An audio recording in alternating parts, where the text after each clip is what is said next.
ವಿಜಯ್ ಮತ್ತೆ ತ್ರಿಷಾರವರ ಅಫೇರ್ ವಿಚಾರ ಕೂಡ ಬೇರೆ ಬೇರೆ ಆಯಾಮವನ್ನ ಪಡ್ಕೊಳ್ತಾ ಇದೆ. ಬಿಜೆಪಿಗೆ ಮುಟ್ಟಿ ನೋಡ್ಕೊಳ್ಳೋ ಹಾಗೆ ರೀಕೌಂಟರ್ನ ಕೊಟ್ಟಿರೋದು. ಬಿಜೆಪಿಯ ದಳಪತಿಯ ಆ ಭೇಟಿ ಏನಾಯಿತು? ಹಾಗಾದ್ರೆ ಬಿಜೆಪಿಗೆ ಬಂದ್ರೆ DCM ಸ್ಥಾನವನ್ನ ಕೊಡ್ತಾರೆ, ನೀವು ಬನ್ನಿ ಅನ್ನುವಂಥ ಆಹ್ವಾನವನ್ನು ಕೊಟ್ಟಿದ್ರು ಅನ್ನುವಂಥ ಚರ್ಚೆ ಆಗ್ತಾ ಇತ್ತು.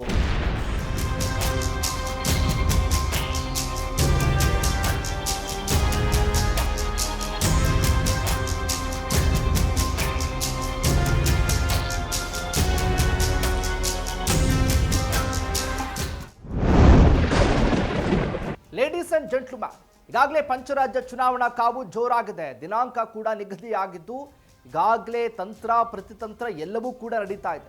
ಅದರಲ್ಲೂ ಕೂಡ ತಮಿಳುನಾಡಿನಲ್ಲಿ ಬಿಜೆಪಿಗೆ ವಿಜಯನನ್ನ ಸೆಳೆದುಕೊಳ್ಳುವಂತ ಪ್ರಯತ್ನವನ್ನ ಮಾಡಿದ್ರು.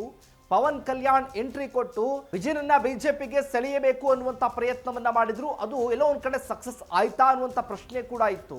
ಇಂಥ ಸಂದರ್ಭದಲ್ಲಿ ಈಗ ದಳಪತಿ ಕೌಂಟರ್ ಕೊಟ್ಟಿದ್ದಾರೆ. ಬಿಜೆಪಿಗೆ ಮುಟ್ಟಿ ನೋಡ್ಕೊಳ್ಳೋ ಹಾಗೆ ರೀಕೌಂಟರ್ನ ಕೊಟ್ಟಿರೋದು. ಹಾಗಾದ್ರೆ ಬಿಜೆಪಿಗೆ ದಳಪತಿ ಸೇರ್ಕೊಳ್ಳೋದೇ ಇಲ್ವಾ?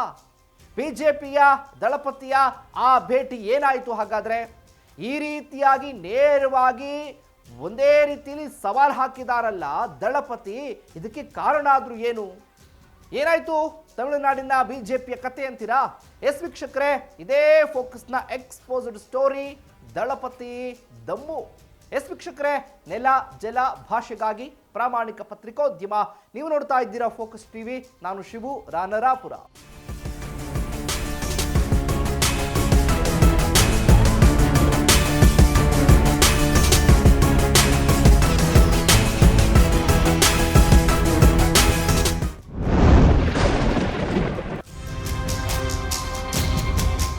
ತಮಿಳುನಾಡಿನಲ್ಲಿ ಚುನಾವಣಾ ಕಣ ಈಗಾಗಲೇ ಕೂಡ ರಂಗೇರ್ತಾ ಇದೆ. ದಿನಕ್ಕೊಂದು ತಿರುವನ್ನು ಕೂಡ ಪಡೆದುಕೊಳ್ತಾ ಇದೆ. ಭಾರೀ ಸಂಚಲನ ಕೂಡ ನಡೀತಾ ಇದೆ. ಇಂಥ ಸಂದರ್ಭದಲ್ಲಿ TVK ಸಂಸ್ಥಾಪಕ ದಳಪತಿ ವಿಜಯ್ ಬಿಜೆಪಿಗೆ ಹೋಗ್ತಾರಾ ಅನ್ನುವಂಥ ಪ್ರಶ್ನೆ ಇತ್ತು. ಬಿಜೆಪಿಗೆ ಬಂದ್ರೆ DCM ಸ್ಥಾನವನ್ನ ಕೊಡ್ತಾರೆ, ನೀವು ಬನ್ನಿ ಅನ್ನುವಂಥ ಆಹ್ವಾನವನ್ನು ಕೊಟ್ಟಿದ್ರು ಅನ್ನುವಂಥ ಚರ್ಚೆ ಆಗ್ತಾ ಇತ್ತು. ಈಗಾಗಲೇ ಕೂಡ ಪವನ್ ಕಲ್ಯಾಣ್ರನ್ನ ಕಳುಹಿಸಿ ವಿಜಯನನ್ನ ಬಿಜೆಪಿಗೆ ಸೆಳೆಯುವ ಪ್ರಯತ್ನ ಕೂಡ ಆಗಿತ್ತು. ಈಗ ಇದೇ ವಿಜಯ್ ಕೌಂಟರ್ ಕೊಟ್ಟಿದ್ದಾರೆ. ಈಗ ನೀವು ಕೊಡುವಂತಹ DCMಗೋಸ್ಕರ ನಾನು ಬರಬೇಕಾ? ಯಾವನಿಗೆ ಬೇಕು ನಿಮ್ಮ DCM ಪಟ್ಟ?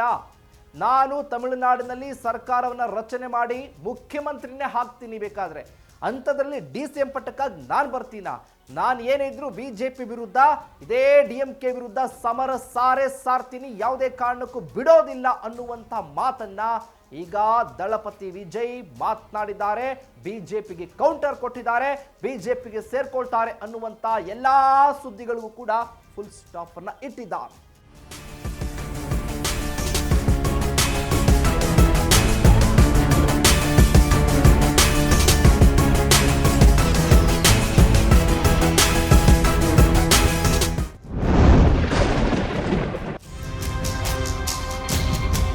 ಬಿಜೆಪಿ ಕೊಟ್ಟಿದ್ದಂತ DCM ಆಫರ್ ಅನ್ನ ಸಾರಾಸಗಾಟಾಗಿ ಈಗ ಇದೇ ದಳಪತಿಯವರು ತಳ್ಳಿ ಬಿಸಾಕ್ಬಿಟ್ಟಿದ್ದಾರೆ.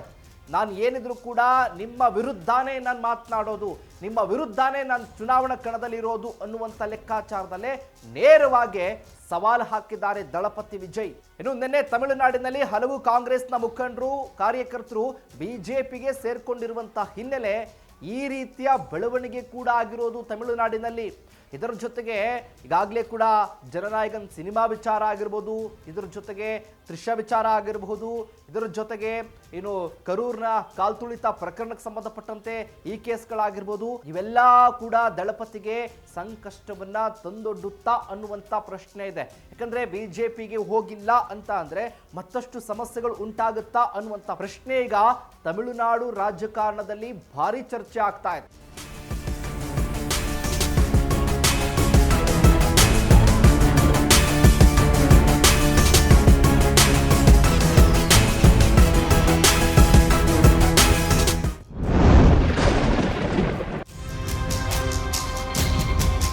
ಇನ್ನು ಕರೂರು ಕಾಲ್ತುಳಿತ ಪ್ರಕರಣಕ್ಕೆ ಸಂಬಂಧಪಟ್ಟ ಹಾಗೆ ಆ ವಿಚಾರ ಕೂಡ ಮುಳುವಾಗುವ ಸಾಧ್ಯತೆ ಇದೆ. ಇದರ ಜೊತೆಗೆ ಜನನಾಯಕನ್ ಸಿನಿಮಾ ತಮಿಳುನಾಡಿನ ಚುನಾವಣೆ ಆಗುವವರೆಗೂ ರಿಲೀಸ್ ಆಗುವಂತಹ ಯಾವ ಲಕ್ಷಣಗಳು ಕೂಡ ಕಾಣಿಸ್ತಾ ಇಲ್ಲ. ಅದು ಕೂಡ ಇದು ಸಂಕಷ್ಟವನ್ನು ತಂದೊಡ್ಡುತ್ತೆ. ಇನ್ನು ವಿಜಯ್ ಮತ್ತೆ ತ್ರಿಷಾರವರ ಅಫೇರ್ ವಿಚಾರ ಕೂಡ ಬೇರೆ ಬೇರೆ ಆಯಾಮವನ್ನ ಪಡ್ಕೊಳ್ತಾ ಇದೆ. ಇದ್ಯಾವುದಕ್ಕೂ ತಲೆ ಕೆಡಿಸ್ಕೊಳ್ಳದ ವಿಜಯ್ ಈ ಚುನಾವಣೆಯಲ್ಲಿ ಗೆದ್ದು ಬಿಡ್ತಾರಾ? ಸಿನಿಮಾದಲ್ಲಿ ಜನ ಒಪ್ಕೊಂಡಿದ್ದಾರೆ, ಅದೇ ರೀತಿ ರಾಜಕಾರಣದಲ್ಲೂ ಕೂಡ ಸಕ್ಸಸ್ ಆಗ್ತಾರಾ ವಿಜಯ್? ಇದರ ಜೊತೆಗೆ ತಮಿಳುನಾಡಿನಲ್ಲಿರುವಂತಹ DMK, ಇದರ ಜೊತೆಗೆ ಮಿತ್ರ ಪಕ್ಷಗಳೆಲ್ಲವೂ ಕೂಡ ಟಕ್ಕರನ್ನ ಕೊಡ್ತಾರಾ ಇದೇ TVK ಸಂಸ್ಥಾಪಕ ವಿಜಯ್? ತಮಿಳುನಾಡಿನಲ್ಲಿ ಏನಾಗುತ್ತೆ? ಇದೇ ಏಪ್ರಿಲ್ 23ನೇ ತಾರೀಕು ಮತದಾನ ಇರೋದ್ರಿಂದ ಈಗಾಗಲೇ ಚುನಾವಣಾ ಕಣ ರಂಗೇರಿದೆ. ಇಂತಹ ಸಂದರ್ಭದಲ್ಲಿ ವಿಜಯ್ ತೆಗೆದುಕೊಂಡಂತ ನಿರ್ಧಾರ ಎಷ್ಟರ ಮಟ್ಟಿಗೆ ಸರಿ? ಇದಾಗಿತ್ತು ಫೋಕಸ್ನ ಎಕ್ಸ್ಪೋಸ್ಡ್ ಸ್ಟೋರಿ. ದಳಪತಿ ದಮ್ಮು. ನೆಲ ಜಲ ಭಾಷೆಗಾಗಿ ನೋಡ್ತಾ ಇರಿ ಫೋಕಸ್ ಟಿವಿ.